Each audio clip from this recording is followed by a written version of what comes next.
Salamat sa inyo pong pagparito. Okay, masaya po ba tayo? Okay. Purihin ang Panginoon na po sa ating mga buhay. Okay, welcome po muna po. Yung mga tatawagin ko pong mga pangalan, tatayo po lamang kayo, no? At kayo po ay welcome na mga kapatiran, no? Sa inyong pagparito. At hindi po itong muli, ng inyong pagparito. Bukas po ang ating church, no? Sa mga tao pong nagnanais na mapakinggan ang buhay na salita ng Diyos. Una po nating i-welcome, galing po sa Korea, ang ating butihing senior pastor, Ate Lily, at ang kanyang buong pamilya. Welcome po. Welcome back, ha? Sinabi niyo, di babalik, ha? Ayan, nandiyan na sa akin. Alalahanin po natin, Pastor. Sinumpaan natin sa Diyos yan.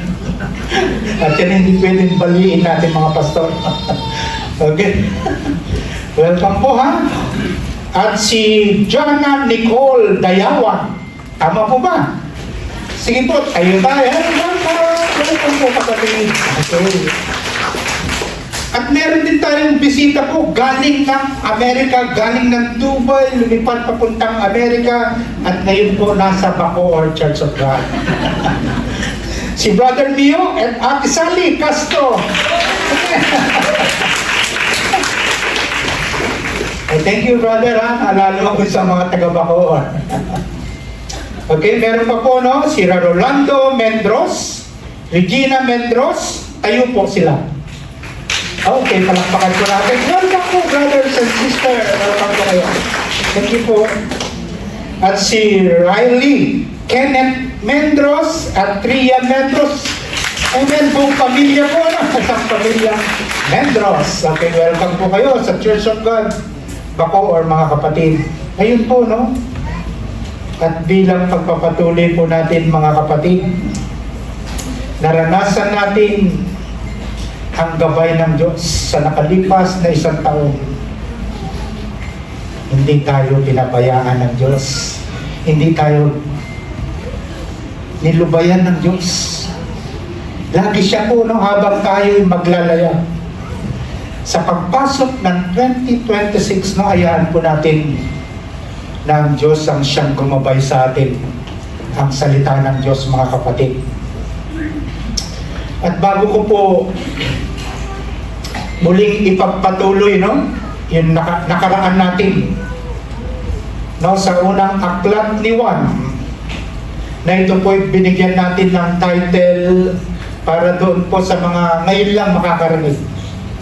At yung iba na busy po, no, sa kanilang vacation, sa kanilang paglilibot-libot na po sa alinbang bahagi, no, ng ating pong lugar dito sa Pilipinas o maging sa ibang bansa.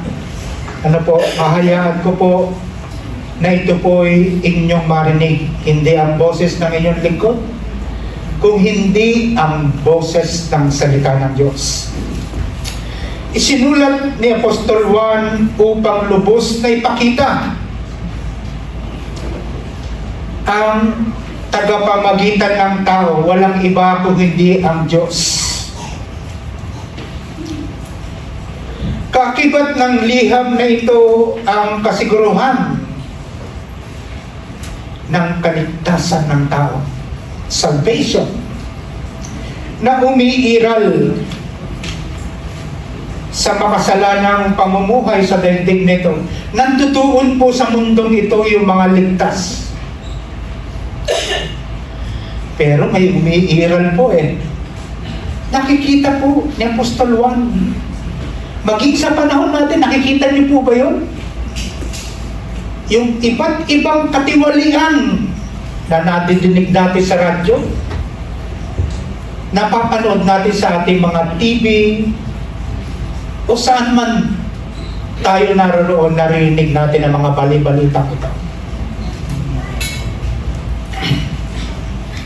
Mga kapatid, hindi po nalilingid sa mata ng Diyos at sa pandinig ng Diyos ang mga umiiral nakatiwalayan sa mundong ito habang ang mga ligtas ay nakikipamuhay. Kaya po, lulundagan ko na po ito, no? At pagkatapos po natin loobin ng Diyos na ito po'y matapos natin sa araw na ito,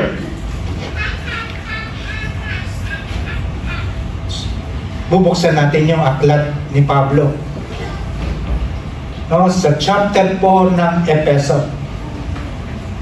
Okay, lundag na tayo, brother. Isinulat ni Juan ang tungkol sa Espiritu Santo. Ilan mo ba sa atin na nakakakilala sa Espiritu Santo? Taas ang kamay. Bagal naman tumaas ang kamay. Nababagalan ng Diyos. Ilan po ba ang nakakakilala sa Espiritu Santo? Lahat po tayo na narito ay kilalang-kilala natin sapagkat ang Espiritu Santo ay ang salita ng Panginoon. The Father, the Son, and the Holy Spirit.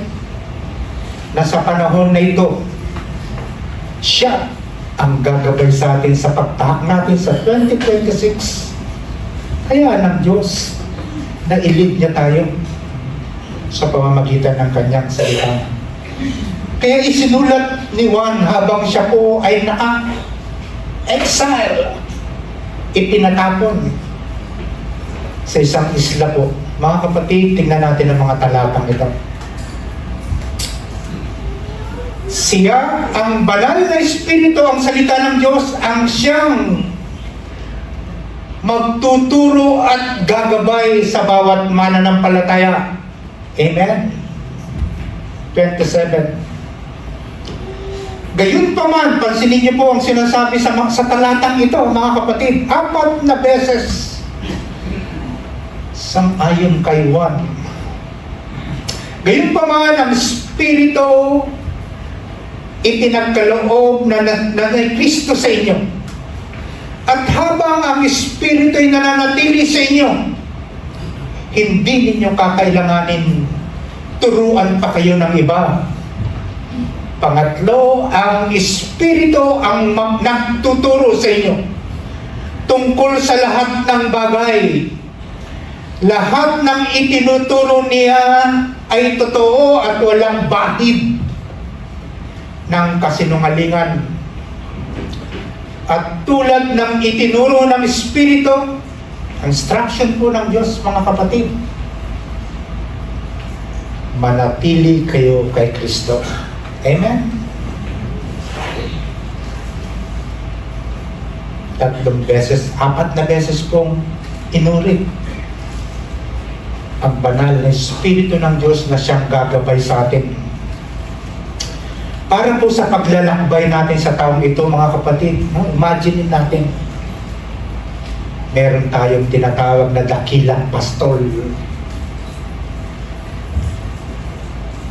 na siyang didisiplina sa atin, na siyang gagabay sa atin at magiging tagapanguna natin. Hindi po kami mga leader o ang mga pastor, ang mga leader na iglesia, kung hindi ang Diyos na makapangyarihan sa lahat. Ang gagabay sa atin, magsisilbing liwanag ay ang salita ng Panginoon. Amen. Hallelujah! Hallelujah!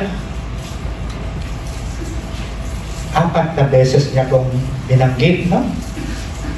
1, isa sa masugid na tagasunod ni Kristo nung siya po'y nabubuhay pa. Okay, tingnan po natin ang mga susunod. Siya ay mananatili. Kanino? Sa mga mananampalataya. Sa mga gumagalang at sumusunod sa salita ng Panginoon. Yan po yung mga mananampalataya. Siya na may malalim na relasyon sa Diyos. Hindi po religion, ha? Hindi po religion ang ating babanggitin, mga kapatid. Kung hindi ang pakikipagrelasyon ng Diyos sa tao. Matibay na tipan ng Diyos. purihin ang Diyos. Hindi reliyon po kung hindi relasyon natin sa ating Panginoon. Sabi sa mga talata kong sumusunod, ngunit ipinagkaloob na sa inyo ang Espiritu Santo. At dahil dito, alam na ninyo ang buong katotohanan at ito'y masasaksihan lamang ng isang mananampalataya kapag ang salita ng Panginoon ay inyo pong pinaglalaanan ng panahon. Amen? Binabasa, sinusuri, tinitrasyo, sinisik ang salita ng Panginoon. Yan po yung mga tao na may malalim na pakikipagrelasyon sa Diyos. Susunod na talata. Sabi po ni Apostol Juan, sumusulat ako sa inyo, hindi dahil sa hindi ninyo alam ang katotohanan, kundi dahil alam na ninyo ito at alam din ninyong walang kasinungalingan na nagmumula sa katotohanan. Mga kapatid, napakasarap po, no? Na ipamuhay ang salita ng Panginoon. Diyan po natin mapapatunayan ang salitang ako ba'y ligtas? Ako ba'y tinawag ng Diyos? Ako ba'y pinili ng Diyos? Ako ba'y anak ng Diyos? Mga kapatid, ang salita lamang ng Diyos ang siyang magpapatunay po sa ating lahat. Next.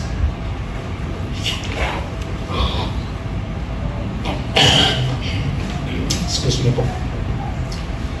Sabi po ni Juan, siya ang espiritu ng katotohanan na hindi matanggap ng sanlibutan sapagkat siya ay hindi nakikita ni nakikilala ng sanlibutan. Ngunit nakikilala ninyo siya sapagkat siya'y kanino? Nasa inyo at siya'y mananatili sa inyo. Ang salita ng Panginoon. Ang salita po, no? Ang siyang magpapatunay sa atin, mga kaibigan, mga kapatid, mga kapatiran. Kaya't mahalaga po na lagi natin napapakinggan, nadidinig ng ating mga tainga ang salita ng Panginoon.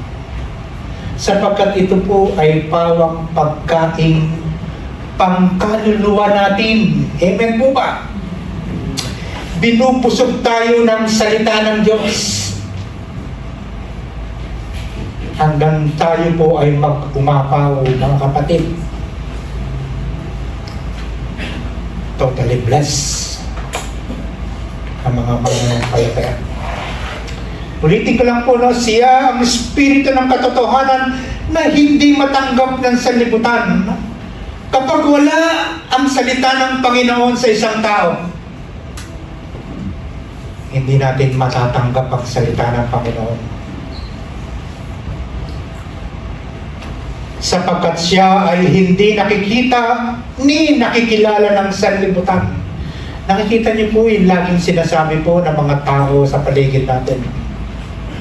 Mga kapatid, to see is to believe. Pag nakita ko, Kuya Ed, pag nakita ko, Pastor, paniniwalaan kita. Pero tingnan niyo po sinasabi ng kasulatan po. Sapagkat siya ay hindi nakikita ni nakikilala ng mga taong makasanlibutan. Ngunit, nakikilala ninyo siya sapagkat siya ay nasa inyo at siya'y mananatili sa inyo. Amen. Amen. Praise the Lord. Susunod, kapatid. Sa pamamagitan ni Kristo, kayo rin na nakarinig ng salita ng katotohanan, na magandang balita na nagdudulot ng kaligtasan at sumasampalataya sa Kanya ay pinagkalooban ng ipinangakong Espiritu Santo bilang tatak. Kapatid, ang Holy Spirit ibinigay sa atin ng Diyos. Tatak yan. Amen? Bilang tatak ng pagkahirap sa inyo ng Diyos. Hallelujah. Verse 14. Sang-ayon po yan kay Pablo. Ano po? Pagtutulong-tulungan po tayong magministeryo ng mga tumatayong apostol. Juan, Pablo, Peter, napakatyaga ng mga taong ito. Hanggang sa panahon natin, pinagtutulungan tayo ng mga sumulat kung paano niya tayo mag-grow. Lalago ang ating pananampalataya. Ang Espiritu ang katibayan na makakamit natin ng lubos ang lahat ng pangako ng Diyos sa atin, at sa gayon pupurihin ang Kanyang kaluwalhatian. Hallelujah. Ang Espiritu Santo po, hindi po ang inyong lingkod kung hindi ang salita ng Diyos. Hallelujah. Next. Mga kapatid, sa Diyos ang lahat ng papuri. Amen? Sa Diyos po. Sige po, palakpakan natin ang Diyos. At habang naririnig niyo po, no? Naririnig ng ating mga tenga ang salita ng Panginoon na siya huhubog sa ating pananampalataya. Tapos po tayo, ilang minuto lang po na nakaraan. At least narinig niyo po, no? Yung mga nanggaling kung saan. Narinig niyo po ang unang aklat, Kabanata 2 ni Apostol John. Okay, tumako naman po tayo kay Apostol Pablo. Sa aklat po ng Efeso, ano po, sisimulan natin to, hindi po manggagaling from verse 1, verse 2, verse 3. Kung hindi, sisimulan natin para po natin makita ang Diyos sa buhay natin bilang isang iglesia. Sa aklat po ng Efeso, Kabanata 4 po tayo magsisimula, mga kapatid, at ito po'y suriin natin. Napakaganda pong siyang gabay natin sa pagtahak natin lahat sa 2026. At ang Diyos po magpapala sa ating lahat. Sabi po sa aklat po ng Efeso, mga kapatid,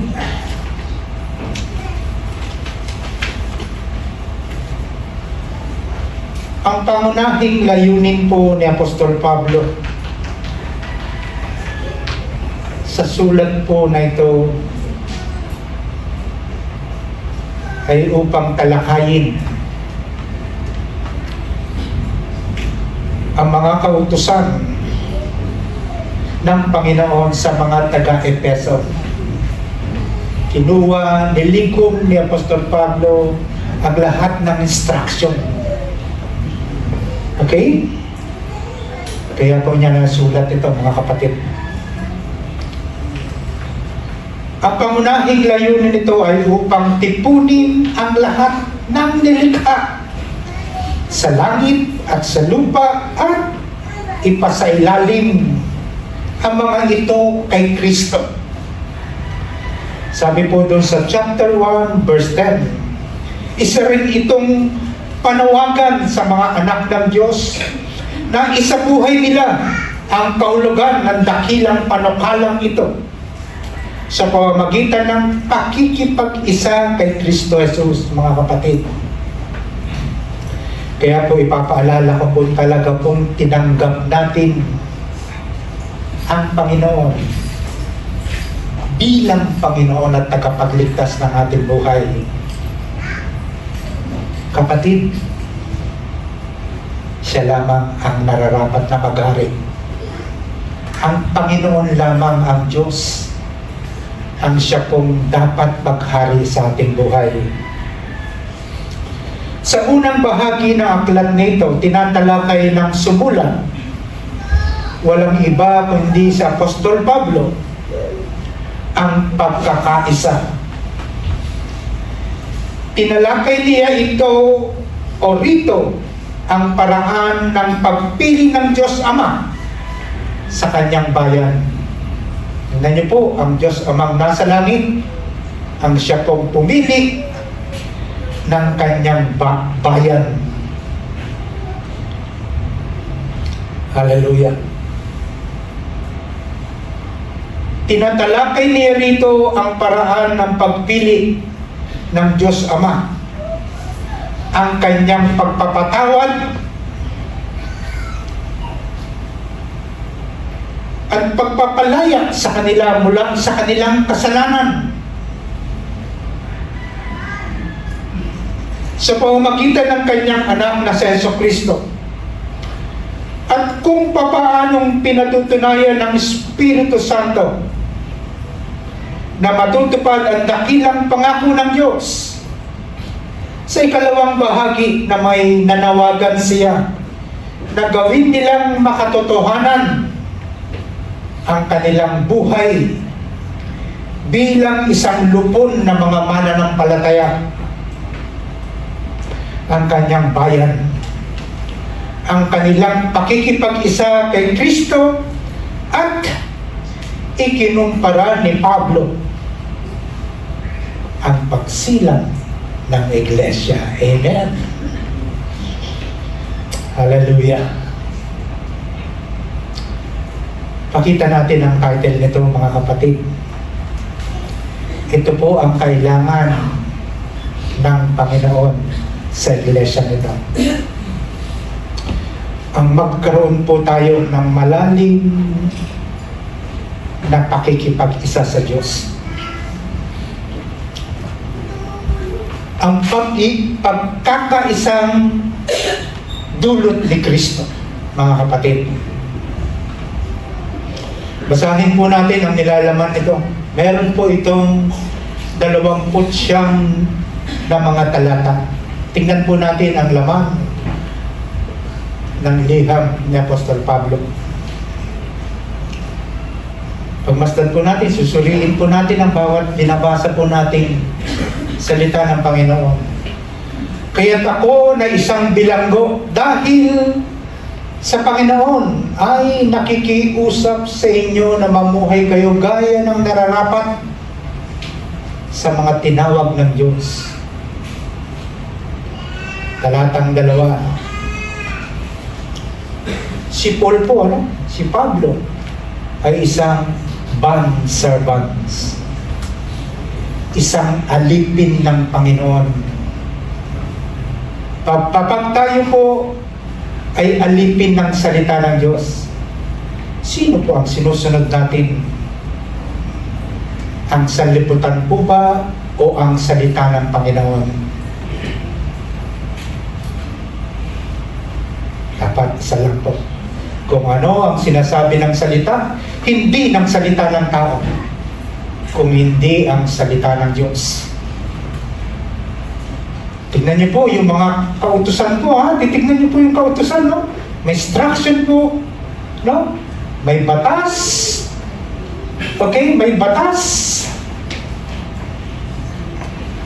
May kautusan at instruction ng Diyos. Tuntunin ng Diyos na dapat tundin, sundin ng bawat mananampalataya. Sabi po sa verse 2, kayo'y maging mapagpakumbaba. Amen? Mahinahon at matyaga. Magparaya kayo dahil sa inyong pagmamahal sa isa't isa. Tuloy-tuloy lang po tayo. Sikapin ninyo mapanatili ang pagkakaisang mula sa Espiritu sa pamamagitan ng kapayapaang nagbubuklod sa inyo. Matibay po natin itong pangahawakan, mga kapatid. Itong mga talatang ito. Bakit? Sapagkat may iisang katawan at iisang Espiritu, kung paano may iisang pag-asa na para doon kayo'y tinawag ng Diyos. May iisang Panginoon, iisang pananampalataya, at iisang bautismo. Iisang Diyos at Ama nating lahat. Siya ay higit sa lahat, kumikilos sa lahat, at nananatili sa lahat. Yan po ang ating magiging gabay, ang salita ng Panginoon. Amen? Church? Hallelujah. Purihin ang salita ng Diyos. Next. Ang bawat isa sa atin nakatanggap ng tanging kaloob ayon sa sukat na ibinigay ni Kristo. Ganito ang sinasabi ng kasulatan, nang umakyat siya sa kalangitan, nagdala siya ng maraming bihag. Sino po ba yung mga bihag na yan? Mga kapatid, ako, ikaw, tayong lahat, binihag tayo ng Diyos. Amen.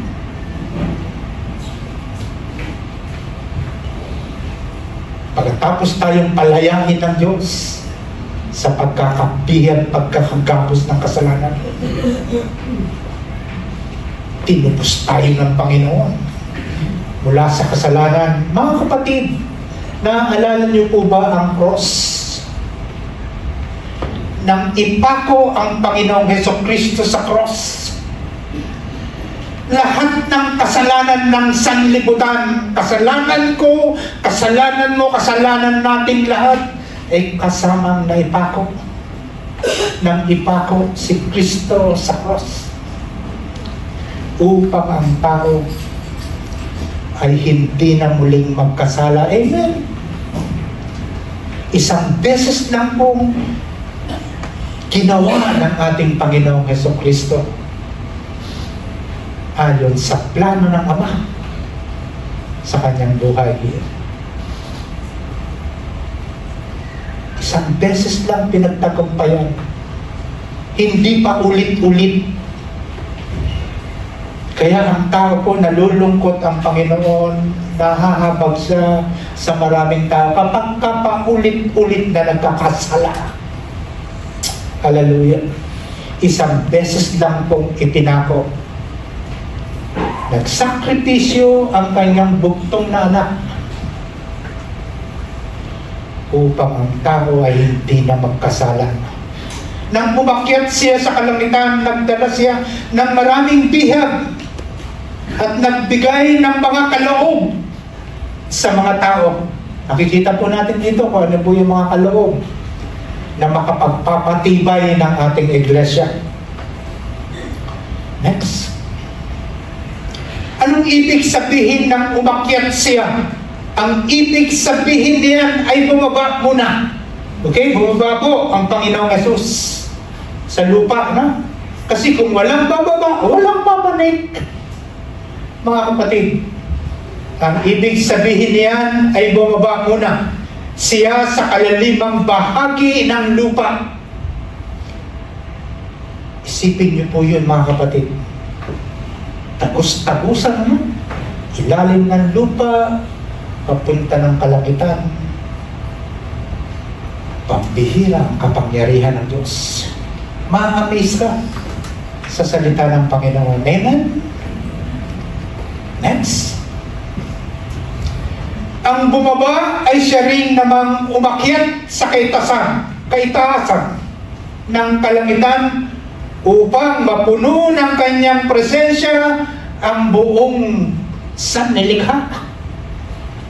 Yung glory po ng Diyos, mga kapatid, yung liwanag ng Diyos sa sanlibutan ay manatiling nagliliyab,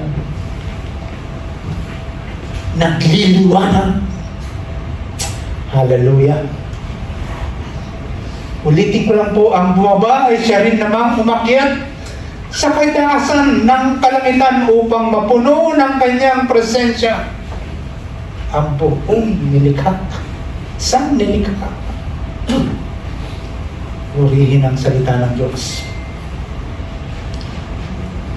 At binigyan niya ang ilan ng kaloob upang maging mga apostol.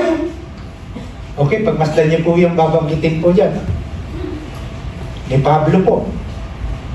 Apostol, una. Ang iba na may propeta. Ang iba'y mga ibanghalista.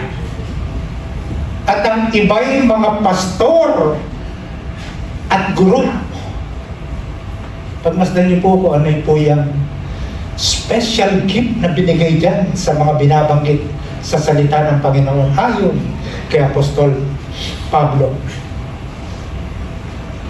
Okay, tatanungin ko po kayo, church. Baka po tayo ay tinatawag ng Diyos na banal. Baka po nangungusap ang Diyos sa iyo, kapatid. Gusto mo ba magpastor? Gusto mo ba maging guro? Maging evangelista? Listen, church. Ang Diyos ay tumatawag.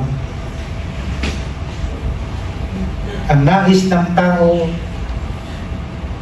mag-responde ka lang. Nadidinig niyo po ba ang boses ng Diyos? Baka po tayong tinatawag na maglingkod sa Diyos. Pansinin niyo po yung mga ibinigay na kaloob ng Panginoon sa atin bilang isang iglesia. Apostol, propeta, evangelista, pastor at guro. 5. Kung papansinin po natin yan, bit ng 5 yan ang ebanghelyo ng Diyos. Amen? Para ipangaral sa tao.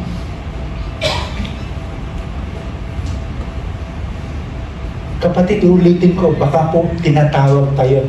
Tinatawag tayo ng Diyos para maglingkod. Kung narinig niyo po ang salita ng Diyos, say Amen. Opo, dinig na dinig natin ha. Okay, at binigyan niya ang ilan na kaloob upang maging mga apostol, ang iba na may mga propeta, ang iba na may mga evangelista, at iba'y mga pastor at mga guro. Bakit mga? Ibig sabihin ng dami po. Ang dami magpapastor. Praise the Lord, mga! Baka kapatid, kabilang ka dyan. Pero hindi pa po tayo matataposan mo. Mahaba pa po ang pag-aaralan natin. No? Loobin ng Panginoon po na ito po ay ating pong mailahad sa congregation ito.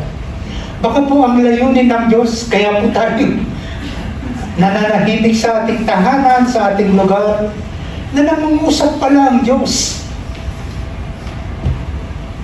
At saka lang po natin masasabi, pampihira, Lord. Bakit ngayon mo lang ako tinawag? Di po ba? Kung tayo po ba'y tatawagin, ugod-ugod na tayo ganun. Ano po? Tingnan niyo po ang ating mga sarili. Mas magandang tawagin tayo ng Panginoon sa edad nating kabataan. Amen? Pampihira. Next. Ginawa niya ito upang ihanda sa paglilingkod ang lahat ng mga hinirang upang maging matatag ang alin po? Ang body of Christ, ang katawan ni Kristo. Manatiling matatag ang katawan ni Kristo, ang iglesia.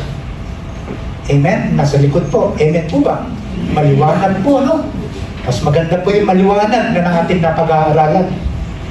Pero yan po yung walang dagdag, mga kapatid. Ayaw ng Panginoon. Instruction po yan sa mga nangangaral ng salita ng Diyos na huwag natin dadagdagan at babawasan ang pangangaral ng salita ng Panginoon. Okay, next. Hanggang makarating tayo sa pagkakaisa ng pananampalataya at pagkakilala sa anak ng Diyos at maging ganap ang ating pagkatao ayon sa pagiging ganap ni Kristo. Verse 14, tuloy-tuloy po. Nang sa gayon, hindi tayo magiging katulad ng mga batang madaling matangay ng sari-saring aral. Hindi na tayo maililigaw na mga taong angangad ay dalhin tayo sa kamalian sa pamamagitan ng kanilang katusuan at panlilinlang. Talatang 15. Sa halip, sa pamamagitan ng pagsasalita ng katotohanan sa diwa ng pag-ibig, tayo'y dapat maging lubos na tulad ni Kristo na siyang ulo ng ating lahat. Tingnan niyo po ha, pagmasdan niyo po ang iglesia. Ang ulo po ng iglesia nasa inyong harapan. Nagmi-minister po ang Panginoon. Sa pamamagitan niya, ang buong katawan na pinag-uugnay-ugnay ng mga kasukasuan na mula rin sa Kanya.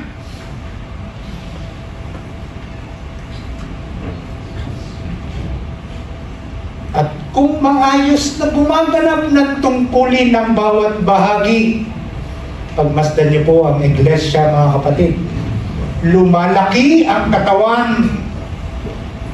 Ibig sabihin, dumadami. At pinapatatag niya ang sarili sa pamamagitan ng pag-ibig natin, mga kapatid. Pag-ibig, nagkakaisa tayo na nag-iibigan. Amen. Hallelujah. Next, sa pangalan ng Panginoon, binabalaan ko kayo. Huwag na kayong mamuhay tulad ng mga hindi sumasampalataya, walang kabuluhan ang kanilang iniisip. Mga kapatid, dito po ako pansamantala magsasara po, no? Ang bilis ng oras, ano po, parang gusto ko pa po eh. Parang gusto ko pa magsalita. At wala silang pangunawa dahil sa kanilang kamangmangan at katigasan ng ulo. Wala silang bahagi sa buhay na kaloob ng Diyos. Next. Tapusin ko na po hanggang talatang 20 po. Sila'y naging alipin ng kahalayan at wala na silang kahihiyan. Wala na silang inaatupag kung hindi pawang kalaswaan. Talatang 20. Hindi ganyan ang natutunan ninyo tungkol kay Kristo. Amen. Purihin ang salita ng Panginoon. Tayo po tayong lahat. Diyan po natin bubuksan, no? Ang 2026. Pambihira, no? Makikita natin kung paano tayo pamumunahan ng Santong Espiritu po, no? Sa lahat ng ating iisipin at gagawin. Hayaan po natin na maluwalhati, madakila ang Diyos sa iglesia nito. Sige po, tinatawagan po yung mga aawit, ang mga kabataan po. At nais ko po na patuloy natin po na awitan ng Diyos. Awit ng pasasalamat sa nakalipas